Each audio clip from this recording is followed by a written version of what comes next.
Danganronpa 3, el fin de Kyuugami Gakuen, capítulo del futuro. Situada tras los eventos de ambos Danganronpa, Futuro regresa al enfoque a Makoto Naegi, que se enfrenta a un juicio dentro de la Fundación del Futuro, el grupo que lo acobijó tras derrotar a Junko en el juego de asesinato. La razón de esto, albergar a los remanentes de la desesperación con la intención de rehabilitarlos, en lugar de acabar con ellos. A pesar de haber ganado el título de máxima esperanza en los eventos de Danganronpa 1, queda claro que no todos confían en él, y cuando Monokuma regresa, encerrando a todos los ejecutivos presentes en un nuevo juego de asesinato, todas las sospechas caen en Naegi, y con solo Asahina y Kirigiri de su lado, puede que su suerte por fin se haya acabado.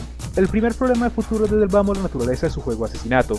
En primer lugar, si siquiera debía haber uno es cuestionable, pero la manera en que se ejecuta no ayuda. En resumidas cuentas, la idea es que solo hay un asesino, y solo puede actuar en cierta hora, sin haber un juicio tras el asesinato. Si bien no me vio el primer anime de la marca, no puedo evitar pensar que esto es una reacción a las quejas de ritmo sobre esa entrega. Eliminar los juicios da más libertad, pero a su vez está tan simplificado que se deja a un lado, y el supuesto misterio queda reducido a varias persecuciones entre las diferentes partes sin ningún proceso de análisis detrás de ello.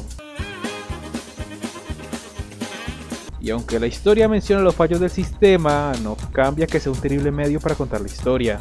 Y no ayuda a que más de la mitad del elenco sean completamente nuevos. Sé quiénes son Naegi y compañía, y en los juegos podía llegar a saber quién eran los estudiantes antes de que se disparara el asesinato. Aquí no sé quién es nadie, y como todos desconfían de Naegi o están demasiado felices de enfrentarse el uno al otro, todos quedan como monstruos irredimibles, o a lo mínimo como gente bastante desagradable.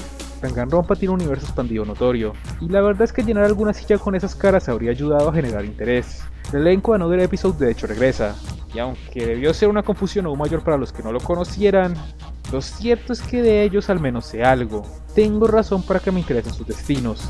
Gente como Seiko simplemente termina siendo extras. Al final del día, Futuro tiene un misterio débil, una ejecución cuestionable y un elenco del que no sé nada. La pregunta original es si se necesitaba otro juego de asesinato, y al final creo que no era así. Danganronpa 3 funcionaba perfectamente sin el capítulo del futuro, o al menos esta versión que nos dieron, y eso es algo que entenderemos cuando sea hora de caer a la desesperación.